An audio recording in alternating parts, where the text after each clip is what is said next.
coordinadora de plantas del Parque Tecnológico Ambiental La Esmeralda. Entonces vamos a empezar por el sistema de captura y quema de biogás. El biogás es el que se genera de la descomposición de los residuos y lo que nosotros hacemos es construir chimeneas verticales para que el biogás salga. ¿Qué pasa? Ese biogás tiene un compuesto que se llama metano y ese metano cuando va a la atmósfera es un gas de efecto invernadero. ¿Qué hacemos nosotros? Capturarlo por medio de unas redes que ustedes ven a este lado. Toda esta celda ya está clausurada, se clausuró en el 2019 y empezamos a capturarlo en noviembre del año 2020. Todo esto lo capturamos y lo llevamos a una antorcha de alta temperatura.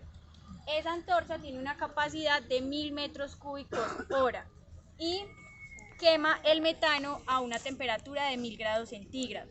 Con eso nosotros ¿qué hacemos? Garantizamos que el metano se destruya completamente y se convierta en CO2, ya que el CO2 es 25 veces menos contaminante que el metano.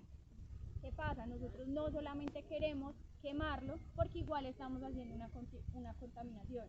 Es mucho más baja, pero igual seguimos haciéndola. Entonces la idea, y es a lo que le estamos apuntando, y es hacer el aprovechamiento total de todo el biogás que se está generando del relleno. En este momento estamos capturando una parte de la celda actual de operación, más toda la celda clausurada que tenemos. Ya tenemos un proyecto de aprovechamiento y es que más o menos estamos consumiendo alrededor de 150 metros cúbicos en el horno incinerador de Veolia Servicios Industriales. Veolia Servicios Industriales es el que se encarga de tratar todos los residuos peligrosos e industriales y ellos en el horno hacen una parte de incineración. Antes se alimentaba con gas natural, los gastos obviamente son mucho más altos, ahorita lo estamos haciendo con biogás.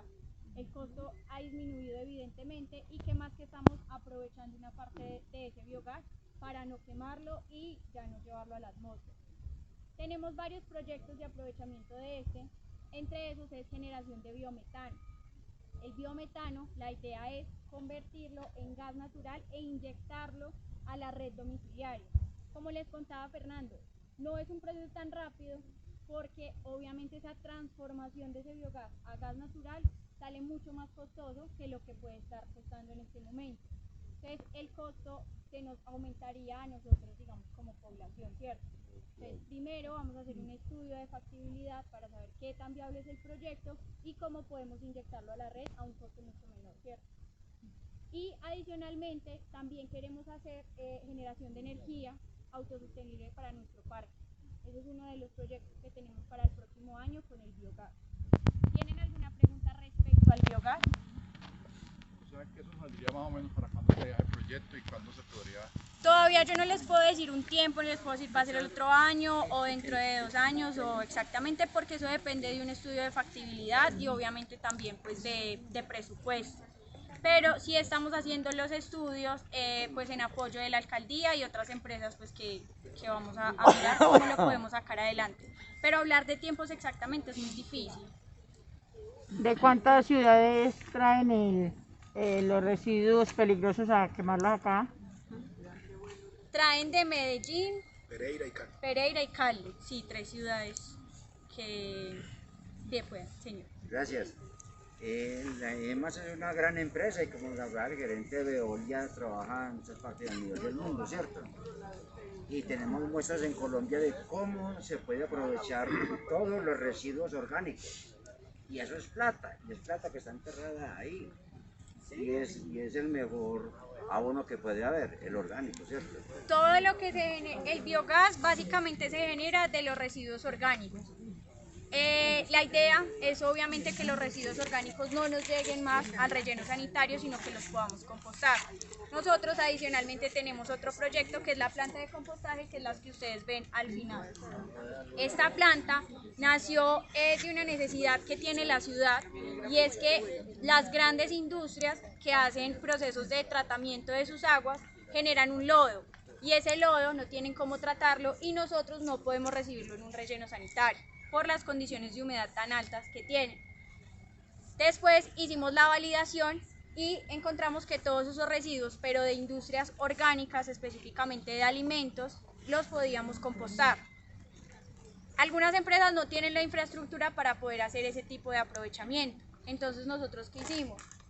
Nos aliamos con la Universidad de Caldas e hicimos unas pruebas para saber ese lodo cómo lo podíamos llegar a compostar. Para eso necesitábamos otros residuos y determinamos que nos sirve la poda de los árboles y el corte de césped. Entonces, haciendo una mezcla, más o menos es como una receta, entonces por tantas de lodo, tantos de pasto y tantos de poda de árboles, se hace el proceso de compostaje. Hay algo particular y es que Manizales tiene unas condiciones climáticas difíciles. Entonces no se puede hacer un compostaje al aire libre. ¿Por qué?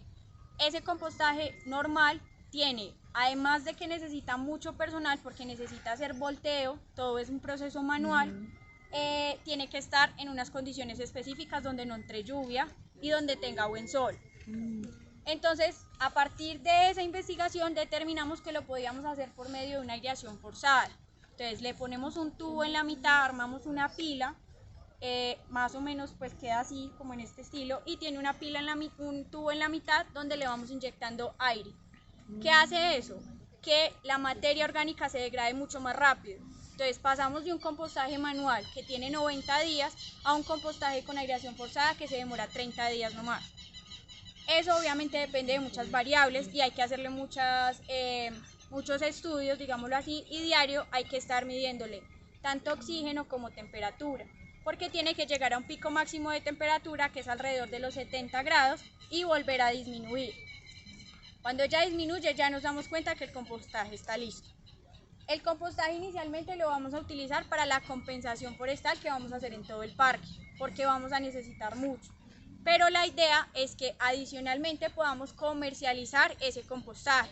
Vamos a sacar un registro ICA, el cual nos va a decir para qué tipo de cultivo nos puede llegar a servir nuestro compostaje. Pues así como a grandes rasgos. ¿Tienen alguna pregunta de pronto de este? No. Entonces continuamos con lixiviados.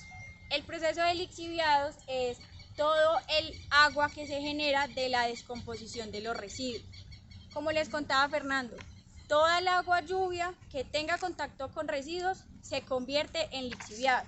¿Qué hacemos? Evitar al máximo que el agua lluvia ingrese a la celda y sacarla por canales como él se los comentaba. Nosotros el lixiviado lo tratamos en 3 procesos. Tenemos un reactor biológico que se llama un reactor UASB, que lo que hace es disminuir la mayor parte de carga orgánica que trae ese lixiviado. El segundo es un reactor ABR donde hacemos 2 procesos. Uno que es remoción de carga orgánica, que él lo que hace es pulir aún más lo que hizo el anterior, y hacemos remoción de nitrógeno amoniacal. ¿Qué pasa? El nitrógeno amoniacal cuando llega a las fuentes hídricas genera un proceso de eutrofización. Esa eutrofización son algas que se van creando en los cuerpos de agua y no permite que tenga oxígeno ese cuerpo de agua. Entonces nosotros ¿qué hacemos? Lo disminuimos, lo removemos y posteriormente pasamos a un proceso físico-químico donde aplicamos 2 insumos, que es un coagulante y un floculante, para disminuir color al lixiviado y para pulir aún más todo el tratamiento que se hizo anterior. Nosotros tenemos que hacer el cumplimiento de la resolución 0631, que es la que nos indica los límites máximos permisibles para poder hacer el vertimiento a un cuerpo de agua superficial. Nosotros tenemos permiso en la licencia ambiental para poder hacer ese tipo de vertimiento en la quebrada.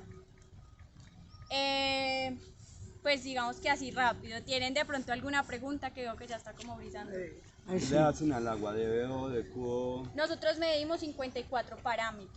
Entre esos están incluidos DBO, DQO, sólidos suspendidos, pH, metales pesados, que hasta ahora pues el lixiviado no nos ha llegado con esas características de metales. ¿Y eso a qué se debe? Que no nos entran residuos peligrosos. Si nos empiezan a ingresar residuos peligrosos, y eso depende obviamente mucho de la cultura ciudadana, porque nosotros como tal no los recibimos, puede que nos incluyan esos metales, pero por el momento no. Y entre otros parámetros pues que se incluyen dentro de la normativa. ¿Listo? Bueno, ¿tienen alguna otra pregunta o continuamos? Continuamos. Continuemos. Listo. Yo creo que para continuar vamos a continuar